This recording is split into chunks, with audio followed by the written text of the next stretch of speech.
Tervetuloa Karekke Visit-kanavalle. Tämän kanavan tarkoitus on näyttää erilaisia jenkkiautoharrastajia. Joka videossa esitellään yksi harrastetalli ja sen harrastajat sekä heidän autonsa.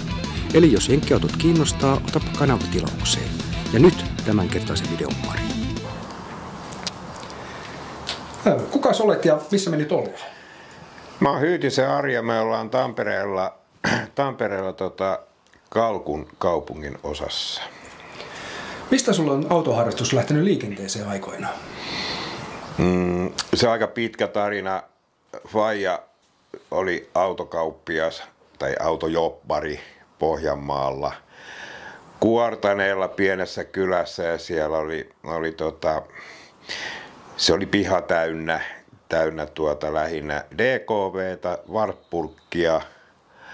Sitten oli hyvin paljon, kun hän ajoi taksia niin kuin ihan ammatikseen, niin 404, eli niin kuin me harrastajat sanotaan 4-munanelonen pösö. Niitä oli markki täynnä ja ne vaihtui. Sitten siinä oli semmoinen mielenkiinto ehkä niihin kumminkin, koska silloin autot oli vielä auton näköisiä ja varsinkin tämä vanha liiton DKV, niin siinä oli semmoista urheilullisuutta ynnä muuta, niin ehkä siinä oli semmoinen potku. Ja ukkohan pisti aina tekemään mun kaikki vahaukset ja kiillotukset ja renkaanvaihdot, niin eikä se oli silloin puuroa, mutta kyllä se siitä lähti semmoinen kipinä, että sitten mä olin Turvesuolla töissä, niin kesätöissä niin mä sain ekan mopon tienattua ja se lähti ehkä siitä sitten semmoinen kipinä, kun sitä naapurin poikien kanssa viritettiin ja siitä lähti tämmöinen moottorihomma ja siinä oli varmaan just naapurin kössillä oli 600 Fiat, mistä tehtiin semmoinen apart-lukki, kun katsottiin Tekniikan maailman lehti, että takapelti pitää olla pystyssä ynnä muuta kaikkea. Ja kyllä se siitä lähti sitten semmoinen niin kuin autoharrastus yleisesti, että se ei jäänyt mihinkään musiikkiin tai johonkin, mitä se siihen aikaan kaverit alkoi harrastaa, niin mulle jäi nämä autot ja moottorit sitten niin kuin semmoinen siihen kupeeseen.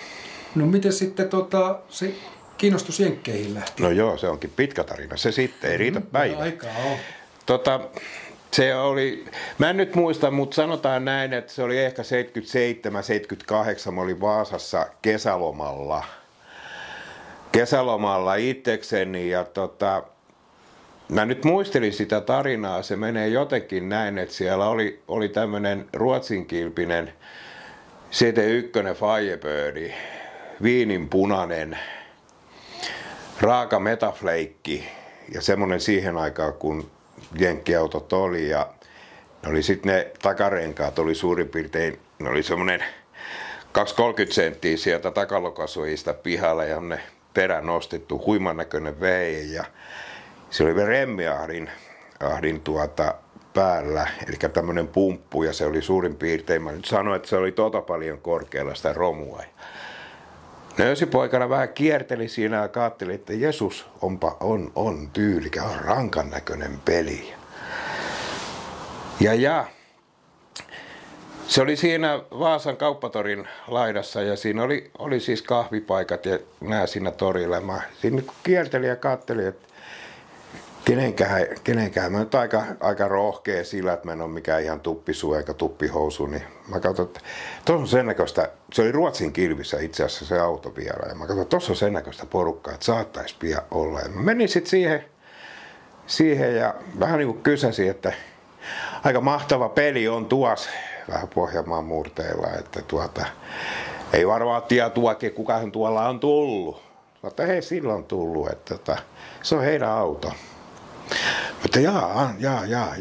No, että joo, tee mitään, että istu pöytään, kuka sä oot. Mä sit sanoin, että joo, että mä oon kesälomalla täällä käymässä, että on kyllä mahtava on peli. Oi Jeesus, on mahtava peli. Ja sitten juteltiin siinä ja oli Ruotsin Gävlestä sitten tämmönen rakkari tämmönen kerho ja niillä oli farkkuliivit ja siellä oli nakkenakuttaja selässä ja siellä luki. Mä en nyt muista mitä siellä luki. Joku Rakkar Klub Jevle siellä muistaakseni luki ja niitä oli 3 sälliä siinä ja juteltiin siinä ja juotiin kahvit ja ihan niin kuin juteltiin varmaan puoli tuntia siinä ja puhuttiin autoista ja se sanoi, niin kuin, että heillä on tämmöinen oma järjestö Ruotsissa, että on ihan suomalaisia, että on aikoinaan muuttanut Ruotsiin ja harrastaa näitä jenkkiautoja. Ja sitten se oli varmaan jotenkin näin, että ihan tykkäsivät musta ja niin kuin mun tyylistä esittää asiaa tai olla niin kuin ne sanoi, että ei mitään, te ollaan että hyppää penkille, niin lähdetään heittämään rundi. Mutta Jeesus, oikeastiko, niinkö? Mä en kuule istua siellä kuule porukan mukana takapenkillä ja kyllä se vingutti aika lailla siinä Ruotsin keskustassa muutaman kerran menee ja sitten tällainen tää lähtee sitten. Kyllä se oli niinku, oli sen ikäiselle, mä olin varmaan jotain 17, kahan mä nyt olin, niin kyllä se oli aika lailla semmoinen aha-elämys siinä, että kyllä me nyt varmaan se 1,5 tuntia ajeltiin siinä ja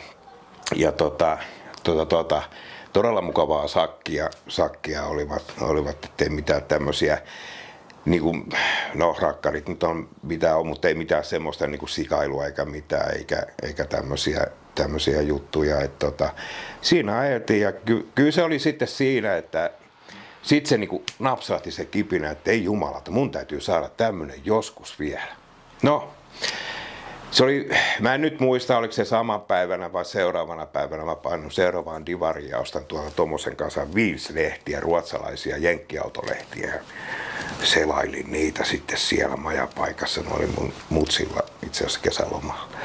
Siellä oli sitten kaikkea ja kattelin niitä kuvia ja tällainen, että tommonen pitää joskus saada ja mä piirrän niinku harrastukseksi, niin mä aloin sitten piirtää niitä sitten ja tein niitä vähän niinku oman näköisiä, niin niistä, että se ahdin oli sitten aina, että se jäi niin kovasti mieleen se pumppu siinä päällä, että joka autossa, minkä mä jenkkiauton piirsin, niin siinä oli pumppu päällä ja hirveät renkaat. Mutta joo, siitä se kipinä lähti ja sitten niitä, en mä nyt mitään ruotsia osannut, mutta niitä kuvia katselin ja yritin sieltä suomentaa ja katsella. Ja sitten vähän niin kuin opiskelin sitä ja siitä se, niin kuin se jenkkiauto kipinä lähti niin kuin rankasti nousuun. Ja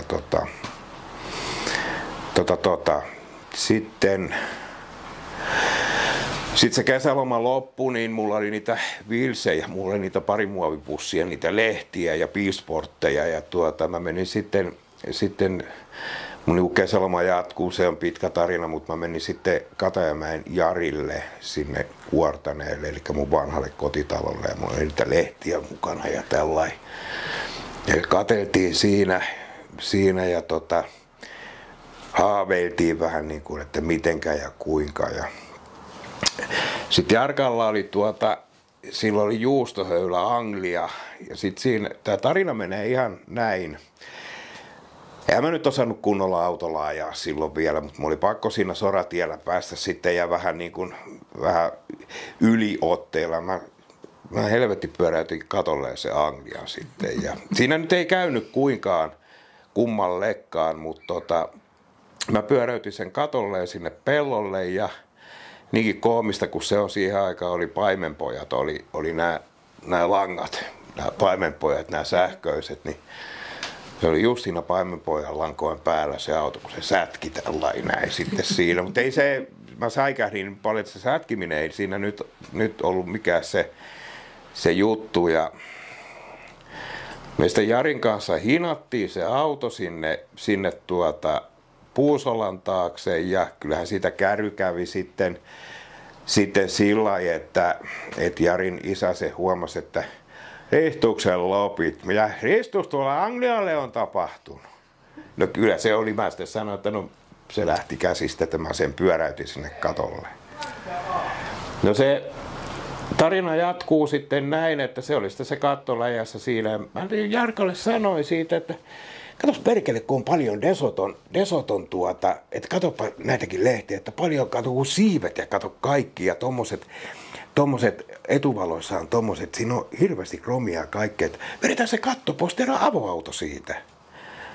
No me tehtiin työtä käskettyä kyllä itseksemme sitten ja me tehtiin avoauto siitä ja me maalattiin se sitten punavalkoiseksi. Siinä oli, mä en nyt muista mikä se oli väriyhdistelmä, mutta oliko se nyt mustat ovet, se oli kaksovinen mustat ovet ja muuten punainen ja sitten semmoista pitkää karvaa koettailua. Me katsottiin lehdestä vähän mallia, että tolla ja tolla. Kyllä se on maaseudulla, ajeltiin sillä Anglialla sitten ilman kattoa, mutta tää oli niinku tämmönen köyhän miehen jenkkiauto, että siinä oli kumminkin siivet ja sitten me tehtiin tietysti sillä, että me käännettiin ne vanteet väärinpäin siinä, että saatiin leveämpää taakse, niin saatiin näyttämään ne leveämmältä. Kyllä. Et me väkisin ruuvattiin kiinni, niin saatiin ne hakkapelit, että näyttää ne vanteet leveämmältä. Se oli juhlaa, mutta se oli sitä 17-vuotiaan haavemaailmaa ja tämmöistä omaa rakentamista. Joo. No sit oli ensimmäinen jenkkiauto meillä, oli tämän Jarin kanssa, oli siitä, siinä oli vähän matkan päässä, oli semmoinen Malibu Raakkile, mikä oli vähän varaosa-autona, niin se ostettiin ja sitä puikolla hitsattiin, mikä jäi kyllä kesken sitten. Sitten Jarkka osti Mercury Cometin, siihen me nyt tehtiin kaikkea semmosia omia, sitä tettykarvaa oli koetaulussa, sitä piti olla ja punaiset valot siellä jalkatilassa. Ja sitten Jarkka osti neliovisen hardtoppi Impalan 66 vuosimallin ja se tuli Seinäjoelta ja näillä Anglia ja näin Impalan välillä näissä ei hirveän pitkä aikaa ole, ehkä maybe joku puoli vuotta. Että se meni aika nopeasti. Tuli sitten tämä Impala siihen meidän käyttöön. Ja se tuli Seinäjoelta autojopparilta ja siellä oli matkalaukkumoottori, joka kutoskone peräluukussa palasina. Että kyllä se kone rakennettiin siitä sitten ja niin se tehtiin se kone siihen ja sitten käytettiinkö se 5 kertaa katsastuskonttorilla ja se käytettiin siinä Alajärven konttorilla, missä oli se on todella ärsyttävä katsastusmies, kun aina kun viat oli laitettu kuntoon, se keksi uuden vian ja Jarkalta palo siinä kohtaa käämi. Se lähti kesken, se sanoi, että nyt siihen aikaan ei ollut tämä V-sana, mutta kyllä se jotenkin sanoi, että saatana nyt piisaa ja se menittiin Alavudelle katsoa, sanoi, että ei tässä autossa ole mitään vikaa ollut varmaan ollenkaan. Että hän tietää tämän Alajärven paikan, kun oli koko ajan niin kuin tuli lisää, että tämä oli niin kuin ihan tämmöistä kiusantekoa. Mutta se jäi sitten Jarille ja siinä kävi se sillä, että siihen tuli joskus aikoinaan moottoripyörä sitten takakylkeen ja siinä nyt ei kellekään mitään henkilövahinkoja käynyt, mutta suuri harmi oli, siinä oli leveä Grapper General, tämmöiset tiiliskivirenkaat takana ja siihen tuli se meni halki. Tämä oli niinku suurin niinku murhe, että mistä saadaan tuommoiset renkaat siihen. Ja sitten paikallinen kumminuija teki sitten siihen niin sanotun lossin sinne sisäpuolelle ja sisärenkaan, että sanoi, että tämä kestää vähän aikaa. Mutta kyllä se oli sitten siinä ja se on se jossain kohtaa lähti kiertoon se auto ja mä nyt selvittelin ihan tässä 3 viikkoa sitten, niin se on tänä päivänäkin se auto on liikenteessä niillä samoilla kilvillä, mikä se on ollut 66 vuodesta asti. Ja 4-vuotias hardtoppi Impala siihen aikaan, se oli aika lailla harvinainen auto. Se on nykyään musta ja mä nyt en muista missä se on, mutta se on tuolla pohjoisissa se auto. Et se on kiertänyt, se on ollut tuossa Pirkkalassakin oranssin värisenä ihan raakkileena. Mutta tämä on tämä tarina, mikä oli niin kuin nöösipoikana tuohon vajaaseen 20-vuotiaaseen asti näitä. Et sitten mä muutin Tampereelle ja sitten mä aloin itse niin kuin miettimään, että jotakin pitää alkaa saamaan. Kyllähän tämä veto on näihin jenkkiautoihin ollut niin kuin sieltä Vaasasta asti, siitä Firebiristä asti, että tämmöinen hirveä polte. Mikäs oli ensimmäinen oma jenkkirakkaus? Mikäs helkkari se oli? Ihan niin kuin iki oma oli varmaan nyt täytyy kyllä palata taaksepäin jonkun verran. Oliko se ihan ensimmäinen auto, jenkkiauto, minkä laitoit, niin, vai joku siitä välistä? Ei, kyllä se on ollut ihan varmaan, se oli varmaan joku Mazda Capella oli niinku ihan mun eka, eipähän ollut kun se oli Morris Maileri. Oli mun ihan ensimmäinen auto, mikä mä vähän niinku palasista rakentelin. Ja siinä on se hiivatin hydrauli juttu, niin siinä tuli ongelma, mutta mä improvisoin ja puupalikoista. Mä sain sen alustan toimimaan ihan sillä lailla vähän niin kuin se pitääkin toimia, mutta kyllä se varmaan oli Firelane oli se mun ensimmäinen jenkkiauto, mikä oli ihan niin kuin iki oma. Et pitkän kaavan mukaan, kun mä muistelen, että pitkän kaavan mukaan mä säästin ja sit varmaan se oli se joo. Oliko se joku erikoinen syy siihen Firelineen vai oliko se niin kuin se oli se syy, että se kaveri oli pakko myydä, se oli niin halpa. Joo. Lainaten, sulla on Vileeniä, että mä kuulin, että semmoinen on myytävänä, ihan 4-ovinen toloppa, mutta ja siinä oli starttivika ja se oli kyllästynyt kai tuuppailemaan sitä käyntiin. Ja se oli sillä vähän rahapulassa ja sitten mulla oli jonkun verran rahaa ja mä en muista, että maksoinko mä sen 2 erässä, mutta se oli, että toi on niinku sillai, semmoinen ihan laatikkokoppainen. Se oli, kuka se ollut 65 vai mikä se olisi ollut, 64. Mutta se oli niinku sillai Mitäs muita jenkkejä sulla sitten sen jälkeen ollut?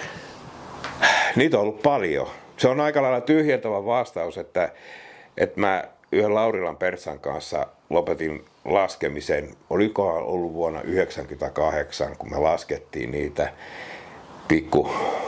pikku tuubassa siinä, että mitähän niitä on ollut, niin me päästiin 300, mutta ei näitä kannata oikeastaan enää laskea, koska mä en edes muista niitä. Niitä on ollut paljon, mutta mä oon myös ihan tehnyt kauppaa niillä. Joo. Mutta siellä on jotain herkkuja on aika paljonkin ollut välissä. Et mä oon Ruotsista tuonut jonkun verran niitä aikoinani, koska ne on huomattavasti halvempia siellä myös tänä päivänäkin ihan vielä.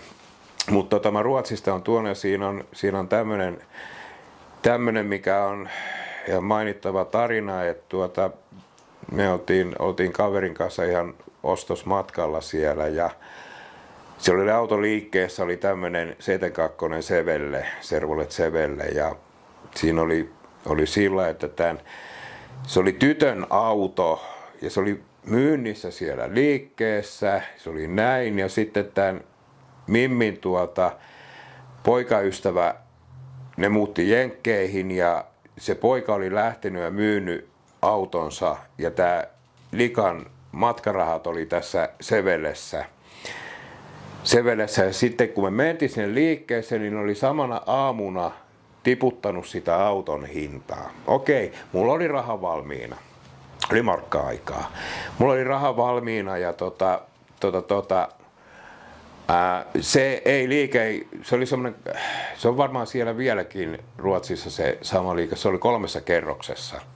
Ja sitä ei saanut laittaa käyntiin siellä, kun tää oli tää Tapio, joka asuu Ruotsissa, niin oli siinä niin kuin suomennusmestarina, niin sitä ei saanut laittaa käyntiin. Mä sanoin nyt helvetti sille, että kyllä täytyy käyntiin laittaa toi kassa, että me nyt voi ostaa auto, mikä täytyyhän sun edes käydä. Se työnnettiin sinne rampista sinne pihalle ja siellä käyntiin sitten. Ja mä ajattelin, joo, että ei, kun Tapio sitten sanoi, että no jos et sä tätä osta, niin hän ostaa. Tää on nyt jo niin halpa. Mä ajattelin, no ostamaan se. Ja sitten sitten Tapio sanoi myyjälle, että kyllä tämä kaveri ostaa tämän. No mulla oli se käteisenä raha. No eihän se käynyt se käteinen raha sinne. No sitten vaihtaa johonkin Forex, mikä tämä on, niin sitä sitten sekiksi, että se on osoitettu sille autoliikkeelle. No siinä meni kyllä se koko päivä. Mutta ei mitään, mä sain sen sitten sieltä ja se oli ihan 396 nelivaihtoinen manuaali ja mä sen toin Suomeen sitten ja siihen aikaan oli Tullilta sai tänä päivänäkin se 3 kuukauden ajolupa, mutta se meni Tullin kautta ennen, niin se 3 kuukauden ajolupa. Ja mä ajelin sillä muutaman viikon ja mä käyn katsastamassa sen sillä, että mä käyn konttorilla ja siihen aikaan Sarankulmassa oli ei kun tuossa Linnanmaan eipähän ollut kuin Sarankulmassa, mä sen kävin katsastamassa niin edelleen. Ja Hongiston kanssa sitten se katsoi se auto, että ei, tää on ihan ehjä, että ei tässä ole mitään, että tehdään ne paperit. Ja no sitten tullaan nyt tähän koomiseen asiaan juurikin, että Hongisto katsoi sitten sieltä koneelta ja sitä VIN-koodia ja papereita ja sanoi, että no joo, että mitä sä nyt haluat tähän rekisteriotteeseen, että antaa 2 vaihtoehtoa. Tämä on Chevrolet Chevelle Supersport tai Chevrolet Chevelle SS. Mä ai miten niin? Antaa mitä? Niin, että nämä 2 vaihtoehtoa se antaa tällä VIN-koodilla. Niin kyllä se oli sitten se aito SS.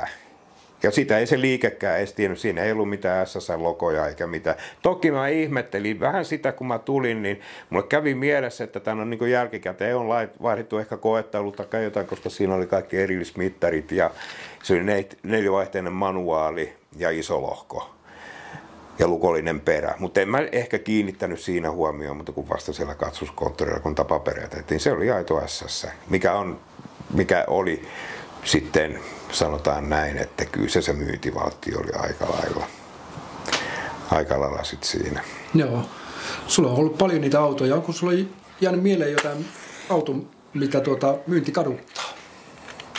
Kaikkihan ne kaduttaa, mutta kun erityisesti onko jäänyt joku mieleen? Jostakin on pakko. No valtion autoja on ollut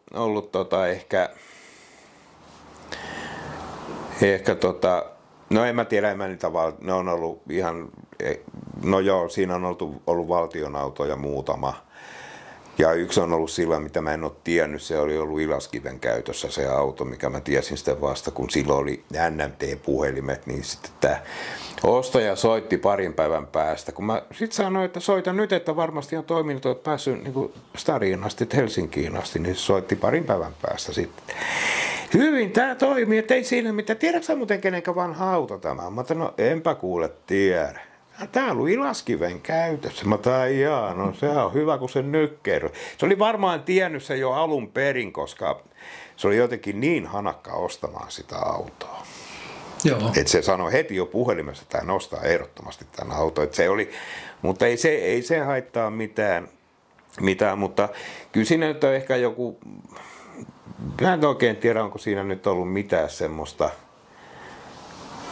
semmoista niin kuin, mikä olisi niin kuin ihan väen vängällä. No se 72 Oldsmobile ehkä mua kaduttaa, se oli ihan täysin todella alkuperäinen. Ihan samaa koppaa kuin toi niin se oli ihan täysin originaali.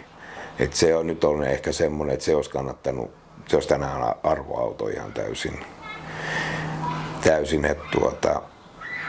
mutta kyllä ne on vaan vaihtanut omista, ettei siinä oikein mitään semmoista nyt väen vängällä, kun oikein tarkkaan miettii, niin mitään semmoista. Mitäs autoja sulla nyt tällä hetkellä on?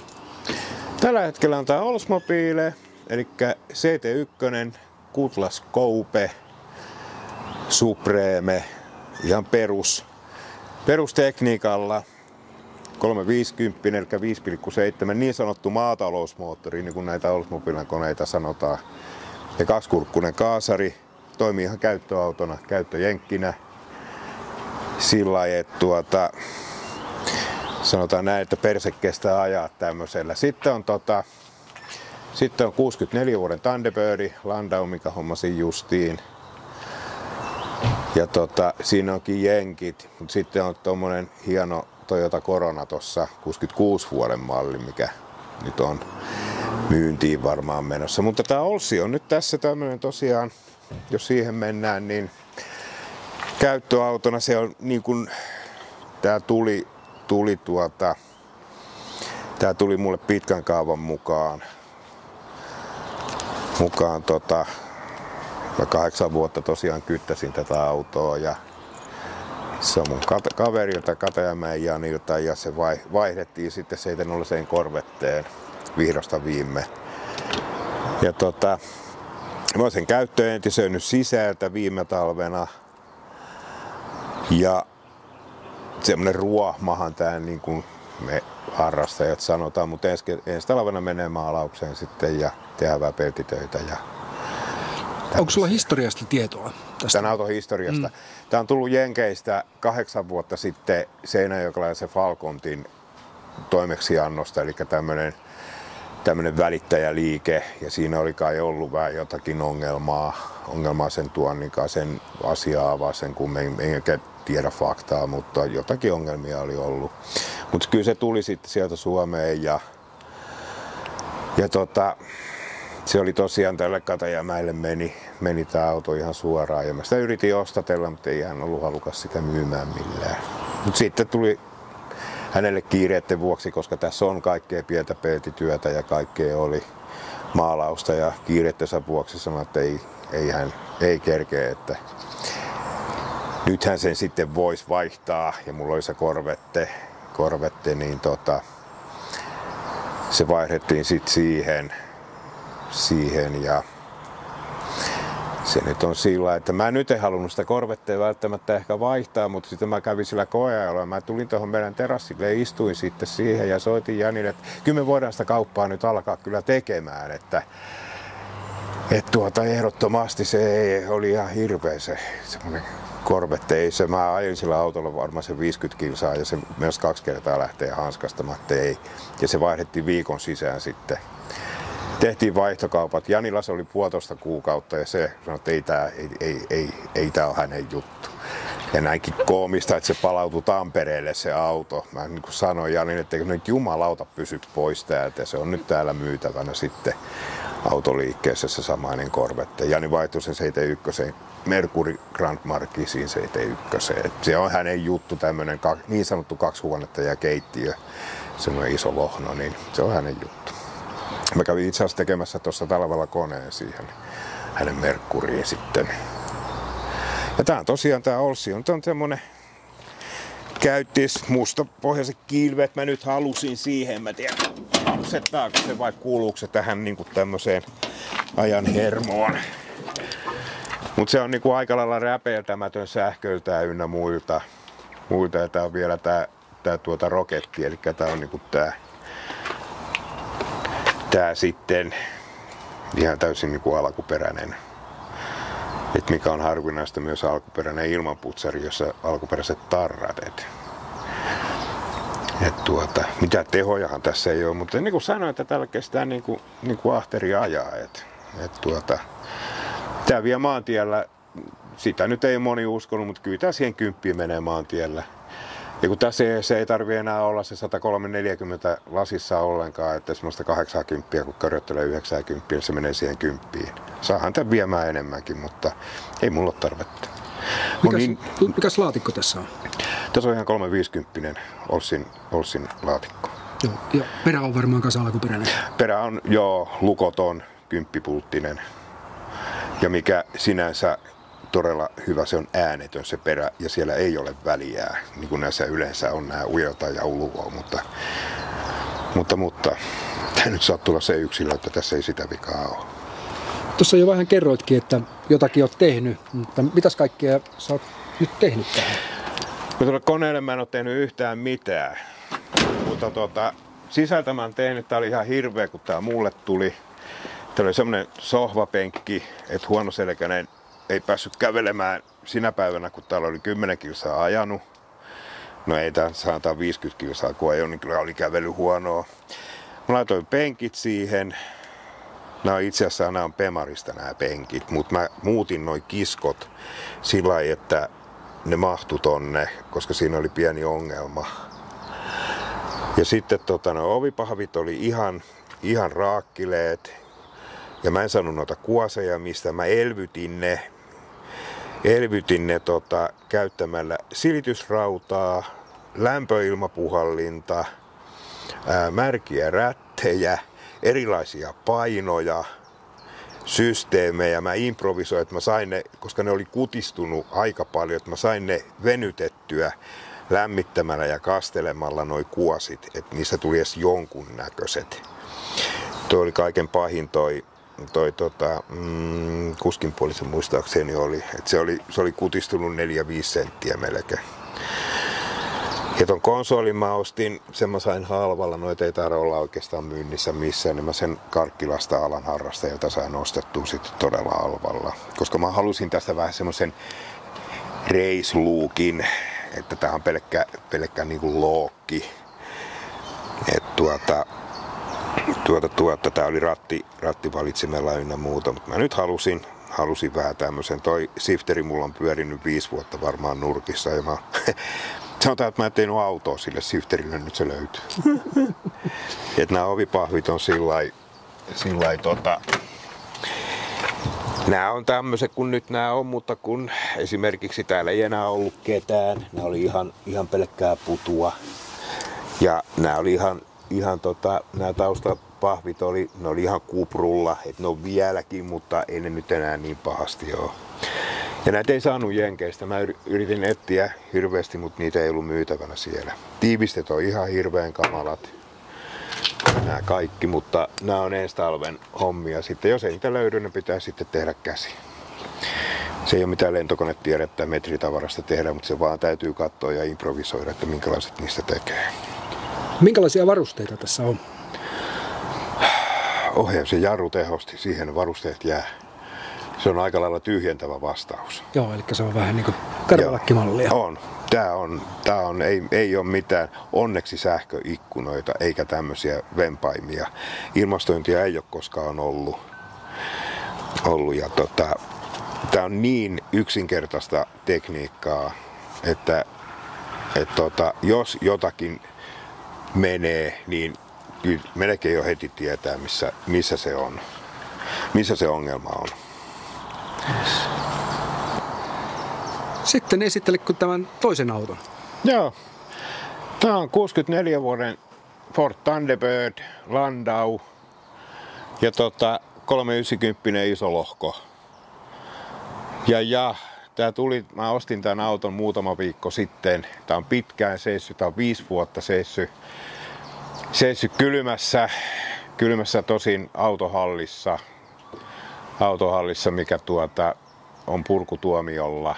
Ja sen takia tämä auto oli myynnissä hetken ja se ei kauan ehtinyt olla, kun mä sen ostin. Sain sopivasti. Ja mä sitä koppuloin jonkun verran ja laittelin kuntoon ja mä itse asiassa katsastin sen ihan muutama päivä sitten. Se on ihan täysin liikennekelvollinen peli ja tää nyt on semmonen vähän just, että mä en vielä tiedä mitä mä teen tälle. Säilöinkö vai myynkö. Katto siinä on ylisurkea, se on todella surkea. Toi vinyyli on halkeillut sieltä täältä ja repeillyt. Mutta mä en oo sitä pois ottanut. Se on, jos se itselle jää, niin se on sitten joskus ensi talven hommia tai sitten jonkun muun hommia. Mä se on yrittänyt elvyttää vähän, ettei ihan vesi mene tonne väliin, kun tää on tosiaan ollut sisätiloissa, ettei se ole ihan vesisateessa. Niin sillä on ollut pressu päällä ja sitten sikaflexillä kokeili, että minkälainen siitä tulisi, jos sen vetäisi sen sikakitin ympäri ja sitten ruiskulla röpömassa, että saisiko siitä jotakin pelastettua, mutta vähän huonolla menestyksellä. Se on vähän. Ehkä turha kokeilu. Kyllä se uusia pitää. Mutta sinänsä, että se on alkuperäinen tämä auto. Ja kromit on todella hyväkuntoiset, mikä näissä on plussaa tässä yksilössä. Alkuperäiset kapselit. alkuperäinen putsari, mitä näissä yleensä ei ole. Ja sisällä jokainen nippeli-nappeli alkuperäistä. Tässä autossa ei ole yhtään koettelussa ylimääräistä reikää porattu. Ja historiasta tietoa? Historiasta ei ole tietoa. Tämä on ollut käsittääkseni alan harrastajalla aika pitkään tämä auto. Mä en muista nyt, että oliko tämä 91 tuotu Suomeen tämä auto. Mä en ole ihan satavarma tosta, mutta niin mä olin papereista kattovinaan. Ja tämä 91 tämä olisi tuotu Suomeen tämä auto. Ja se on maalattu joskus ja se on toi maali, ei mikä kyllä hyvä ole, mutta sanotaan, että käyttökuntoinen ja se on sinänsä, jos ajatellaan hyvää, niin se on suorakylkinen ja nämä kaikki merkit, kirjaimet, pisteosat, kaikki on ne on tallella ja ne on hyväkuntoisia. Et sinänsä hyvin säilynyt yksilö. Et sanotaan näin, että joka haluaa tehdä tästä museoauton, niin erittäin hyvä lähtökohta. Ja kori on täysin ehjä. Et se ei ole mätä tää koppa. Mitäs kaikkia varusteita tästä löytyy? Tässä on vaikka mitä, mutta ne ei toimi. Siellä on ilmastointi. Siellä on automaattiset valonvaihtajat ynnä muuta, mutta ne ei toimi. Ja siellä on sen verran alipainevuotoa, että lämmityslaitteesta ei tule kuumaa ja todella kuumaa. Et sen verran sitä pitäisi katsoa noita alipaineita, koska ne on kaikki alipainesäätöisiä ja alipainetoimisia. Ja onhan tää niin kuin sanotaan, että Thunderbird on aina tehnyt semmoisen erikoisen auton jo alun alkaen, että tässä on just tämmöistä avaruus tämmöistä luukkia ja semmoista avaruusmuotoilua. Kun katsotaan sisältä, niin eikö toi helvetin vesipönttökin ole tuossa justiin? Että kun katsotaan sisältä, niin siellä on just tää mittaristot ynnä muut, niin nämä on todella erikoisia, mitä muissa ei ole. Ne on todella futuristisen näköinen. On, nimenomaan juuri näin, kaikin puolin. Että toi koetaulu on, mä en oo missään muussa kuin Thunderbirdissa nähnyt, jopa Karillakin jää kakkoseksi näiden koetaulujen kanssa.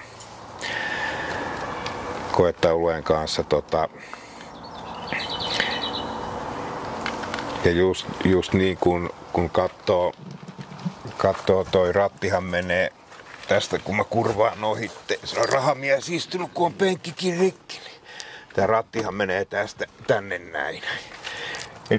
Tää on niin sanottu, mitenkä se sanottiin, Texas-miehen unelma, koska amerikkalaiset on ison vatsansa kanssa, kun ne tämmöiset herrasmiehet, tää on niin sanottu herrasmieskoupe, kun ne lähtee sitten se ison vatsansa kanssa tästä, niin ne saa vielä sen ratin sivuun, niin se spöke sitten mahtuu pois tästä. Ja se menee sitten tohon noin ja pysyy, kun sinne pistää pykälän päälle, niin ratti jää tähän näin. Se menee vain ja ainoastaan tuolla P-llä sitten siirtyy pois. Alkuperäinen radio. Mutta mä en oo kokeillut toimiiko. Siellä on liitin irti jostain kumman syystä, että mä niin monta sulaketta jo poltin siitä. Mä ajattelin, että eipä nyt enempää sitten.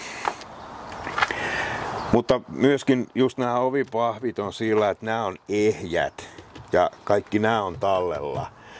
Että tää on todellakin niin kuin jollekin, joka entisöi, niin tää on erittäin hyvä lähtökohta. Kyllä, kun se pisteosien etsiminen monesti, niin se on aika se on haasteellista ja sitten ne maksaa. Ne on kalliita. Ja sitten jos ne on, ja toki niitähän saa uustuotantona, mutta ne ei ole sitten alkuperäisiä. Nämä on kaikki täysin alkuperäistä. Merkit, kirjaimet, kaikki logot, ne on kaikki alkuperäistä. Et sinänsä on taas arvostaan, ettei ole niin kuin Ja just ovenkahvat, ne kaikki on niinku originaaleja, ne ei ole uustuotantoa. Tämä katto tässä on onneton, mutta se on Amerikan aurinkousen paahtanut, että mä sitä on elvyttänyt tämmöisellä sikakitillä, että saa pikkasen noita. Mätä tää katto ei oo, mutta se pitäisi toi verka ottaa irti siitä. Ja alkuperäiset pölykapselit, ne on ihan kanssa sillä, että ne ei ole uustuotantoa, ne on täysin originaalit. No niin, viimeisenä, mutta nyt ei suinkaan vähäisimpänä, Japanin tuotantoa Toyota Corona. Ja tää on vuodelta 1966. Tää nyt oli kans keväällä semmonen heräteostos, aha-elämys. Taas tullaan tähän, sain niin halvalla. Ja tää on täysin alkuperäinen, konepelti on maalattu väärän väriseksi, mutta muuten se on hyvin alkuperäinen. Ja se on katsastettu viime tiistaina puhtailla papereilla. Ja tällä autolla on laadittu 78 000 ja tämä on perikunnan autotallista lähtöisin, mistä se on kiertänyt autotallista autotallia. Kukaan ei ole sitä tehnyt katsastuskuntoon. Tähän on tehty kaikki jarrut, kaikki on tehty uusiksi jo vuonna 1997, kun tästä on viety kilvet pois. Ja tämä on autokorjaamolta mennyt tämän Lesken autotalliin, mistä se on myyty eteenpäin, aina autotalliin, kunnes mä sen Jaguari-harrastajalta ostin, mikä ei ehtinyt tätä tekemään sitten kuntoon. Ja tässä oli laturiongelma, sen mä ratkaisin eilen. Siellä nyt on uusi käytetty laturi, mikä toimii. Jarrupääsylinteri on mulla vielä työn alla. Se siinä oli jämähtänyt pitkän seisonnan jälkeen. Mutta tässä on kaikki alkuperäistä konehuoneesta. Tämähän ei ole vedetty yhtään ylimääräistä johtoa tähän autoon. Ja sisältä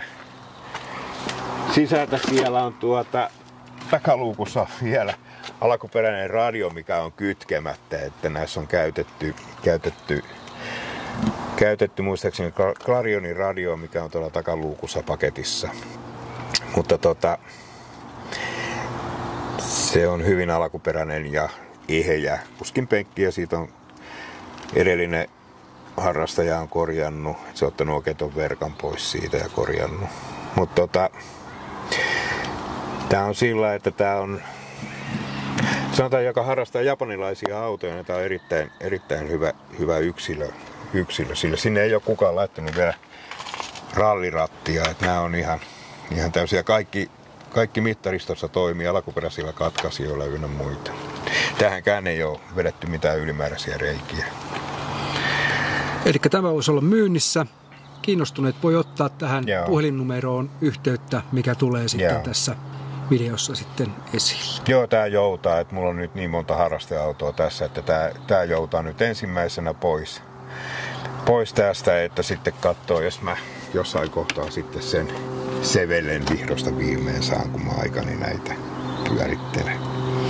Ja sen verran täytyy mainita, että tässä on alkuperäiset kilvet, mitkä on ollut vuodelta 1966 tässä autossa, niin mä sain ne sitten sen tunnuksen takaisin näihin, että ne ei ollut kellään käytössä. Eli tässä on ne alkuperäinen rekisteritunnus, mikä tässä on aina ollutkin. Onko joku auto vielä haaveissa ja minkä takia? On. Se on 68-72 vuoden Sevelle. Kaksovinen. Joko SS taikka klooni SS, ei ole väliä. Taikka sitten 6872 Pontiac GTO. Ne on kaksi semmoista, että joskus ennen kuin mä vedän koiran putkeen, niin mun olisi haave semmonen vielä saada. Ja se on sitten se viimeinen. Sitten se loppuu, että se on niinku enää pulerausta ja kiilotusta. Minkä takia juuri nämä automallit? En mä tiedä, se on semmoinen, se korimalli on se mikä on niinku semmoinen juttu. Että siinä on sanotaan, että siinä on sitä röyhkeyttä, siinä on kauneutta, siinä on kaikkea tämmöistä, mitä vanha äijä haluaa vielä tässä iässä. Niin se on semmoinen, että sillä voi jo niinku periaatteessa elvistellä. Mä en ole oikein noita Karillakin enkä noin 2 huonetta ja keittiö, että se pitää olla hirveä lohno, vaan se pitää olla se muskeliauto ja että siinä on. Jos ei siinä nyt ole sitä voimaa, niin se näyttää siitä, että siinä on sitä voimaa. Ne on ne 2 semmoista haavetta ja kyllä mä sen vielä toteutan tavalla tai toisella. Olisiko sulla jotain terveisiä tai vinkkejä uusille harrastajille, jotka innostuis jenkkiautoista? Totta kai. Jos vähänkään on semmoinen kutina istuinpuolella, että semmoinen pitäisi hommata ja haave, niin se kannattaa toteuttaa. Sitä ei kannata jättää haaveeksi, vaan se kannattaa toteuttaa, mutta ei kannata ostaa heti sitä 30 autoa, vaan ihan lähteä sieltä pienellä budjetilla ja semmoinen, millä pystyy itse tekemään jotakin. Ei sähkökorvettee, ei mitään tämmöisiä. Joka nyt taitaa sähkön ja tämmöinen, mutta niissä on omat ongelmat. Ihan perus vanha jenkkiauto ja pienellä budjetilla ja katsoo sitä, että onko se juttu, jatkuuko se vai jääkö se siihen yhteen, että se ei olekaan mun juttu. Että mä haluankin tommosen 6-kutosen koronan sitten loppupelissä. Kyllä. Mutta kaikki harrastajat on tervetuloa aina piiriin ja se on hyvä, että Suomessa on harrastajia ja niitä ei koskaan liikaa. Kiitoksia oikein paljon haastattelusta ja nyt olet virallisesti Karake Visit Approved. Ole hyvä. Jösses! Kiitoksia. Kiitos.